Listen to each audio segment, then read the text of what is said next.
بسم اللہ الرحمن الرحیم۔ السلام علیکم کلاس 6، میں ہوں آپ کی مس نوشین، آپ کو اردو پڑھاؤں گی۔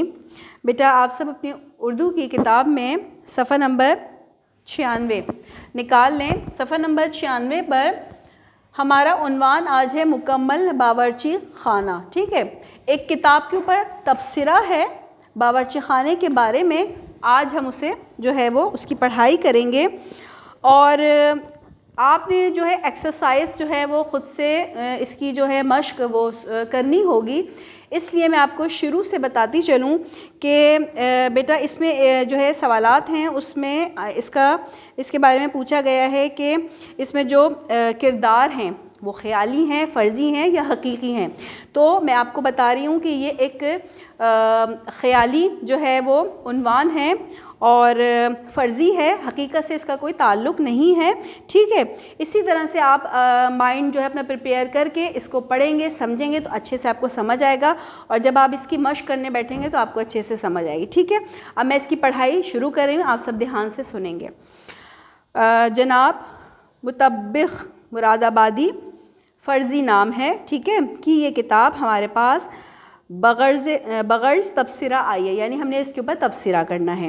جو صاحب یہ کتاب لائے وہ نمونہ طعام کے طور پر بھگارے بینگنوں کی ایک پتیلی بھی چھوڑ گئے، یعنی کھانے کا بھی تھوڑا بہت انتظام کر کے وہ لائے تھے اس کتاب کے ساتھ، اور اس میں کیا ہیں؟ بھگارے ہوئے بینگن ہیں، ٹھیک ہے۔ کتاب بھی اچھی نکلی، بینگن بھی۔ قلت گنجائش کی وجہ سے آج ہم فقط کتاب پر تبصرہ دے رہے ہیں، بینگنوں پر پھر کبھی صحیح۔ اب کتاب کے بارے میں بتا رہے ہیں کہ آیا کتاب کس نوعیت کی ہے، اس میں کیا کیا دیا گیا ہے، ٹھیک ہے۔ اس سلسلے میں ہم اپنے کرم فرماؤں کو تبصرے کی یہ شرط یاد دلانا چاہتے ہیں کہ کتاب کی 2 جلدیں آنی ضروری ہیں اور سالن کی 2 پتیلیاں۔ اپنے کرم فرماؤں سے مراد جو ہے وہ یہ ہے کہ آئندہ اگر کوئی صاحب جو ہے اپنی کتاب پر تبصرہ چاہتے ہیں تو ان کے حوالے سے بات کر رہے ہیں کہ کتاب کی 2 جلدیں آنی چاہیے، یعنی ایک کتاب جو ہے موضوع ایک ہو لیکن کتابیں 2 ہوں، 2 جلدیں ہوں اس کی، اور سالن کی بھی 2 پتیلیاں، ٹھیک ہے۔ اچھا، ساتھ میں آپ کو یہ بھی بتا دوں کہ اس عنوان میں آپ کو مزہ کا عنصر نظر آئے گا، ٹھیک ہے۔ فرضی ہے، خیالی ہے ہمارا یہ عنوان، اور ساتھ ساتھ اس میں مزہ کا عنصر آپ کو نظر آئے گا، ٹھیک ہے۔ اس کتاب میں بہت سی، ہمارا دوسرا پیراگراف شروع ہوا ہے بیٹا۔ اس کتاب میں بہت سی باتیں اور ترکیبیں ایسی ہیں کہ ہر گھر میں معلوم ہونی چاہیے۔ مثلا یہ کہ سالن میں نمک زیادہ ہو جائے تو کیا کیا جائے۔ ایک ترکیب تو اس کتاب کے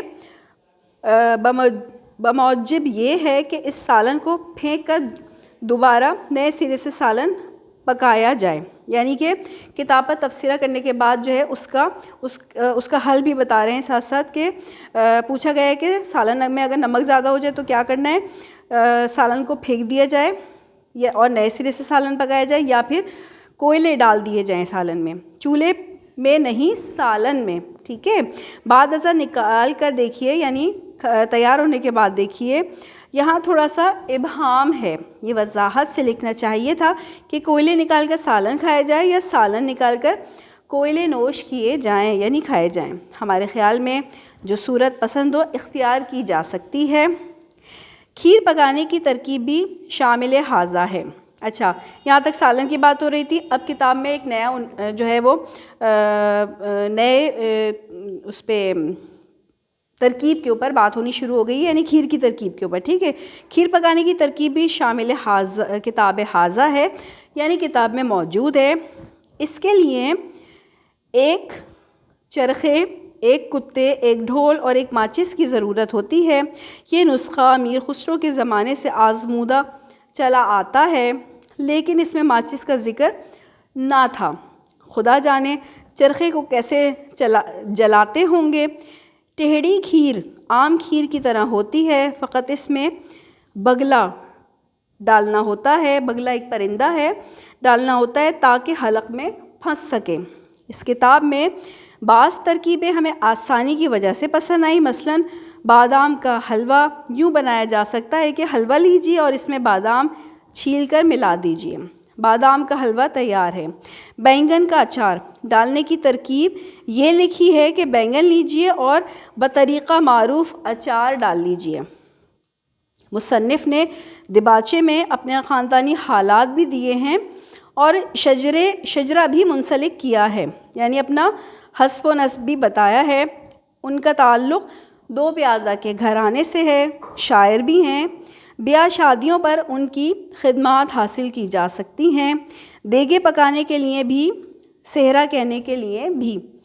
ہر ترکیب کے بعد مصنف نے اپنے اشعار بھی درج کیے ہیں، جس سے دونوں خصوصیتیں پیدا ہو گئی ہیں، باورچی خانے کا باورچی خانہ، دیوان کا دیوان۔ ٹھیک ہے بیٹا، یہ عنوان ہمارا آج مکمل ہو گیا یہیں پر۔ ٹھیک ہے، آپ نے اس کی جو مشق کرنی ہے، تو میں نے آپ کو شروع میں بتایا کہ یہ خیالی اور فرضی جو ہے وہ ہمارا یہ عنوان جو ہے خیالی ہے، فرضی ہے، اس میں نام بھی جو ہیں وہ فرضی استعمال کیے گئے ہیں۔ اب اس کو سمجھتے ہوئے آپ نے اس کی جو مشق کرنی ہے اس کو کرنی ہے، ٹھیک ہے، اور پھر اسکول میں آپ نے اس کو سبمٹ کروا دینی ہے، ٹھیک ہے۔ اپنا بہت سا خیال رکھیے گا، اللہ حافظ۔